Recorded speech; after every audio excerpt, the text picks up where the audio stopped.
Witchcraft Works is an anime that offers a lot of action and also a lot of comedy as well. It's set within a fantasy universe with witches that can use very powerful magic. In the beginning of the story, we're introduced to two main characters, Kagari and also Takamiya. We're taken to their school, where Kagari is so popular that she literally has clubs of people following her around, stalking her, and worshipping the ground she walks on. And in contrast, we have Takamiya, who's not popular at all. They sit next to each other in class. They have never really talked to each other until the first episode when he accidentally bumps the eraser off the edge of his desk with his elbow, and Kagari picks it up and gives it back to him. So this is the first time really interacting, and because of this little interaction, Takamiya gets bullied by everyone out there that follows and stalks Kagari around just because she showed him a little bit of attention.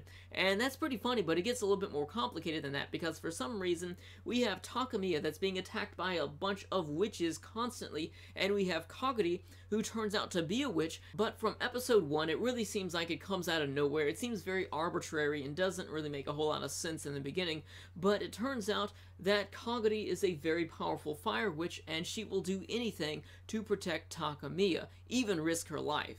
So giving a little bit of depth between this relationship of Kagari and Takamiya, we learned that they actually share some sort of magical bond between each other, where they share magical abilities and they also share damage as well. So it turns out that Takamiya has a lot of potential to become a very powerful witch, and because of this, he is attacked every single episode, constantly being attacked, sometimes even more than once in a single episode. He is always being attacked, and this really adds to the comedic nature of the series, because there's a lot of comic violence here, because the fights, they can be very intense with a lot of crazy magic going on there, but a lot of times it's pretty funny, because you'll see sometimes that Kagari and Takamiya, they're out at school and they're being attacked by an entire mob of giant robotic bunny rabbits, which look like stuffed bunny rabbits, but they're giant robots basically. They're being attacked by armies of those out of nowhere.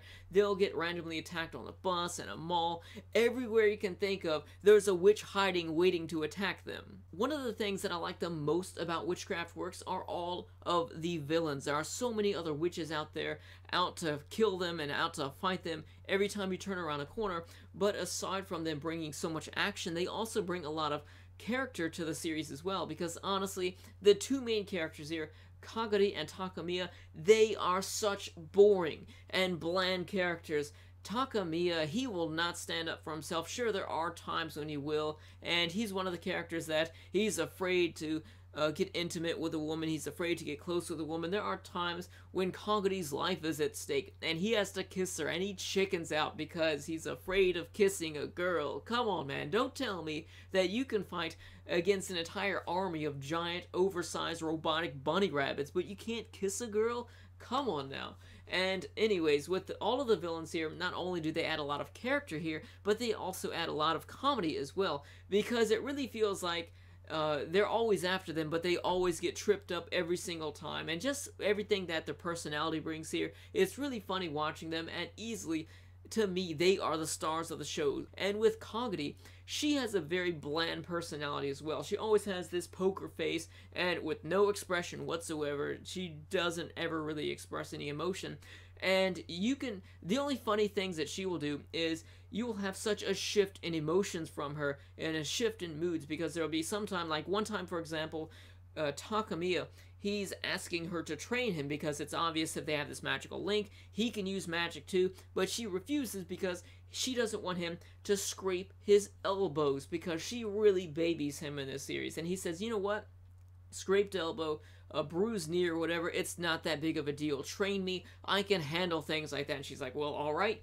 Picks him up, throws him off the building, and says, summon something to fly away. That is a huge change. That's probably one of my more favorite moments in the series right there. That part was really funny.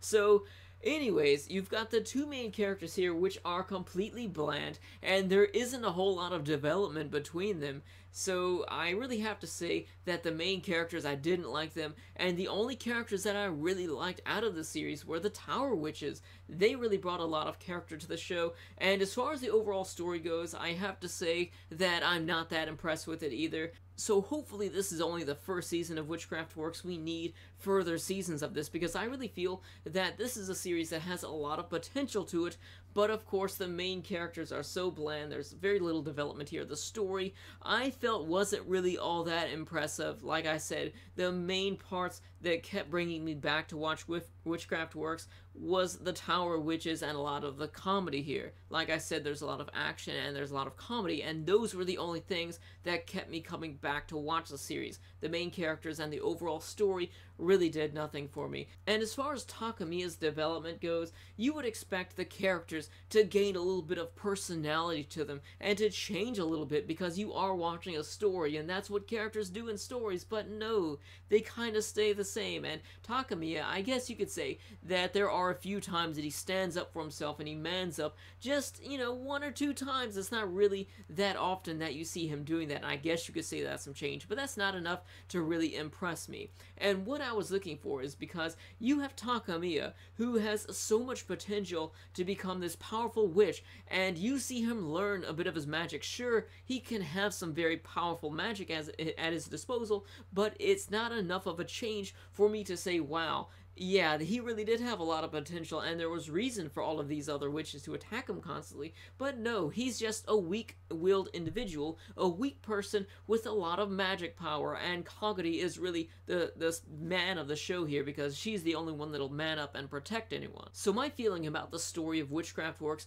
overall is really that if you're looking for something that you can just sit back, laugh at something, and also get a little bit of excitement from the action here and a lot of the comedic fights that we have, then go ahead and watch Witchcraft Works. But if you're looking for deep characters and deep story, then you probably wouldn't like this, but I still recommend you to just give it a shot because it does have some redeeming qualities such as the Tower Witches, such as the comedy, and also with the action as well because we do have some very strong characters here.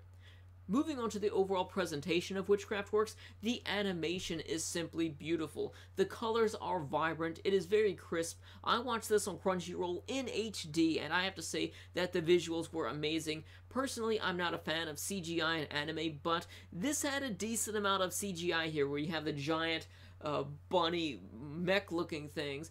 You had those, they were CGI, and a few other things were CGI as well, and it wasn't really done the best, but then again, at the same time, it didn't really bother me to the point that it really turned me off with the animation. I really have to say that the animation is one of the best parts of Witchcraft Works. Moving on to the audio here, the opening and closing, I really like those as well, but that closing, I have to say, is probably one of my favorite closings out of all of anime, not just because of the song. The song is alright, you know, it's just some really cutesy singing there, but then you have the actual visuals of the closing here, where you have all of the witches in their chibi forms, and they're singing this really catchy tune, and it's really upbeat, but then if you look at the video, they're being tortured, they're being crucified, they're being put on this water wheel where their heads are being basically dumped in water there, they're being thrown into a pit on a stake to be burned, and it really reminds me of like the witch hunt, but they're going through all of that torture there while they're singing this really happy tune. It's really funny.